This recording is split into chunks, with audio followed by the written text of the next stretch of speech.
اجماع صحابہ کا ہم نے پہلے آپ کو کہہ دیا کہ ہم اجماع صحابہ نہیں مانتے.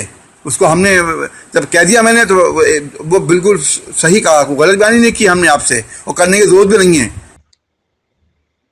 کہ امیر جناب عمر علی صاحب کو اپنے ایک خط میں اشتیاق صاحب نے لکھا تھا, اجماع صحابہ کرام ہم بھی تسلیم نہیں کرتے ہیں.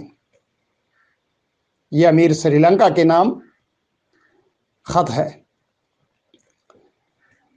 اسکرین پر آپ اشتیاق صاحب کے ہاتھ کی تحریر دیکھ سکتے ہیں.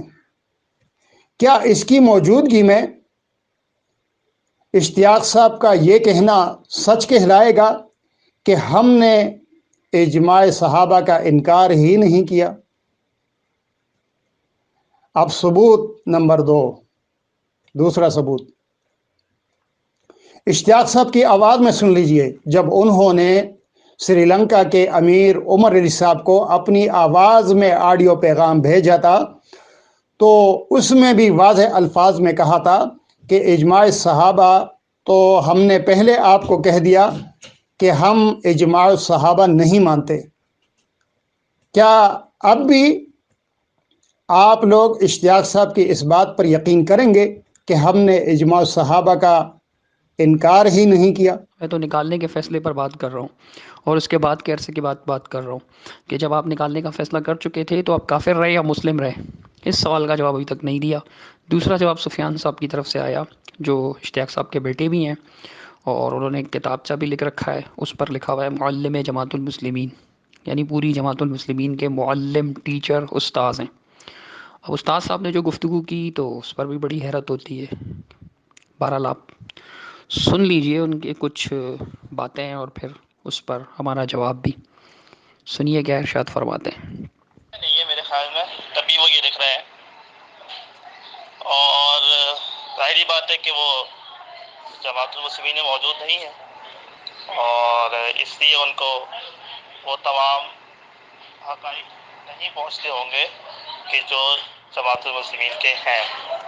یہ جو لیٹر چل رہا ہے جو 6 سال پہلے لکھا گیا تھا, یہ نوٹس نکالا گیا تھا ماہ ذو الحجہ میں, اس لیٹر کے میرے خیال سے مجھے اصل میں صحیح سے یاد نہیں آ رہا, اور وہ ڈیٹا میرے پاس موجود نہیں ہے کیونکہ وہ میرا پرانا موبائل خراب ہو گیا, ورنہ میں آپ کو نکال کے بھیج دیتا.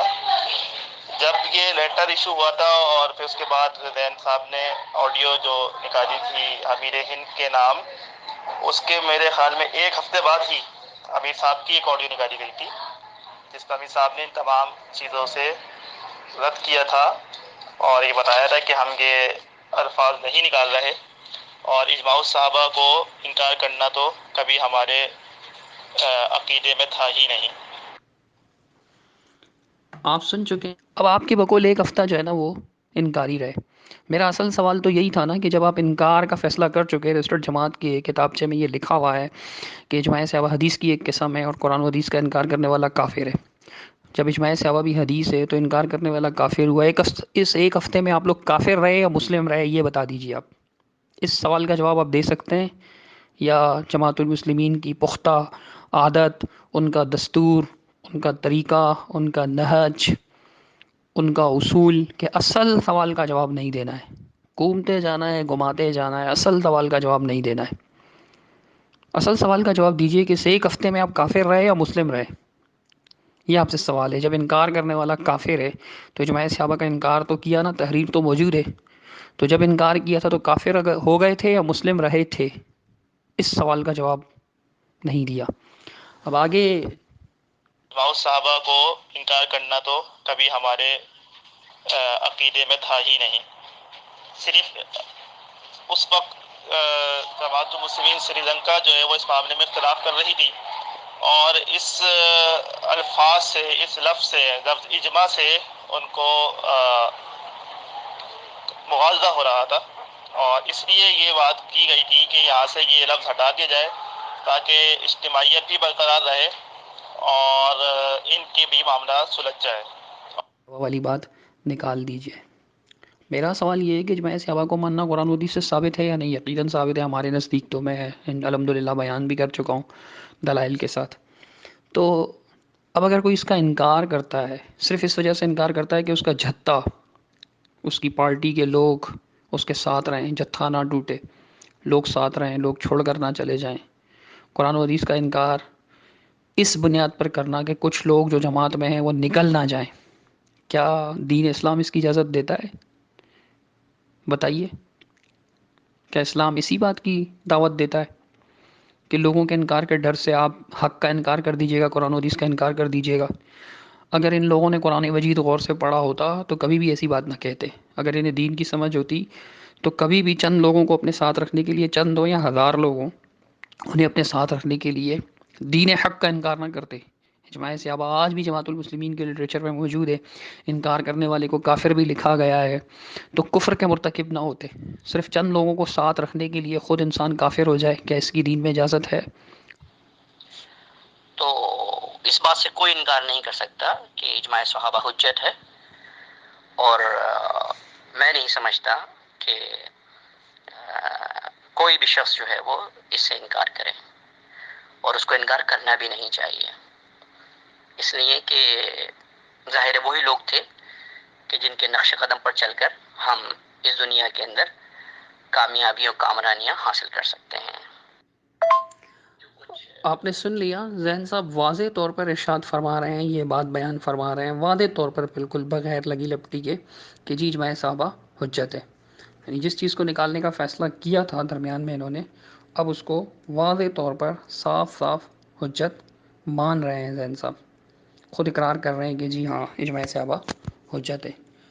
اب جب انہوں نے حجت مان لی ہے تو پھر میرا مشورہ یہ ہے کہ تعویلات کا راستہ چھوڑ دیں، تعویلات کا راستہ چھوڑ دیں اور صاف صاف جو ہے نا وہ اقرار کریں. یعنی صحیح رویہ ہے، اہل علم کے شایان شان ہے، وہ یہی ہے کہ وہ مان لیں کہ جی اجلاس ہوا تھا جو مجلس شورا کا، تو اس میں جو ہے وہ عجلت میں ہم سے یہ فیصلہ ہوا، اس میں ہم سے غلطی ہو گئی. اپنی غلطی کا اعتراف کر لیں کہ ہم بھی انسان ہیں، ہم سے بھی غلطی ہو سکتی ہے. ہم سے غلطی ہوئی کہ ہم نے اجماع صحابہ کو تیسری چیز سمجھ کر کتابچوں سے نکالنے کا فیصلہ کر دیا تھا، جماعت المسلمین کے رجسٹر سے اس کی تطہیر کا فیصلہ کیا تھا، جبکہ یہ مطہر جملہ موجود ہونا چاہیے اور یہ منزل من اللہ دین کے بالکل بھی خلاف نہیں ہے. یہ اعتراف کریں واضح طور پر، یعنی اس میں کوئی آر محسوس نہ کریں. اہل علم جو ہیں وہ رجوع اور غلطی کا اعتراف کرنے میں آر محسوس نہیں کرتے. یہ تو آدم علیہ الصلوۃ والسلام کی سنت ہے، خطا کا اعتراف. جو ان سے غلطی ہوئی صاف اقرار کیا، ربنا ظلمنا انفسنا وان لم تغفر لنا وترحمنا لنکونن من الخاسرین. اے رب ہمارے، ہم اپنی جانوں پر زیادتی کر چکے ہیں، اب اگر تو نے ہمیں نہ بخشا، ہم پر رحم نہ کیا، تو ہم یقیناً نقصان اٹھانے والوں میں ہو جائیں گے. دوسری طرف ابلیس تھا، اس نے بھی اللہ کی بات نہیں مانی تھی، نافرمانی ہو گئی تھی اس سے، لیکن اس نے سرکشی کا رویہ اختیار کیا، تعویلات کا راستہ اپنایا کہ اللہ قرآن سورۃ الاعراف جو پڑھے ہوئے ہیں وہ جانتے ہیں. اس نے ایسے الفاظ استعمال کیے جن سے پتہ چلتا ہے کہ آپ اللہ کو الزام دے رہا ہے کہ جان بوجھ کر تو نے مجھے ایسا حکم دیا کہ جو میرے شائن شان نہیں تھا اور میں نہ مانوں، اور اس کے بعد تو مجھے رائندہ درگاہ کر دے، مردود کر دے، رجیم کر دے. انا خیر منہ، میں تو اس سے بہتر ہوں، میں کیوں اس کو سجدہ کرنے لگا. یعنی وہ اپنی غلطی کے لیے راستے تلاش کر رہا ہے، ایکسکیوزز پیش کر رہا ہے، راستے تلاش کر رہا ہے. یہ آدم کا طریقہ نہیں، ابلیس کا طریقہ ہے. ہم اولاد آدم ہیں، ہمارے لیے جو ہے وہ اسوہ، نمونہ، ماڈل، رول ماڈل ہمارے آدم علیہ السلام ہونے چاہیے. انہی کے طریقے کے مطابق ہمیں غلطی کا صاف اور واضح اعتراف کرنا چاہیے. اب جب آپ اجماع صحابہ کو حجت مان رہے ہیں تو مان لیجیے کہ نکالنے کا فیصلہ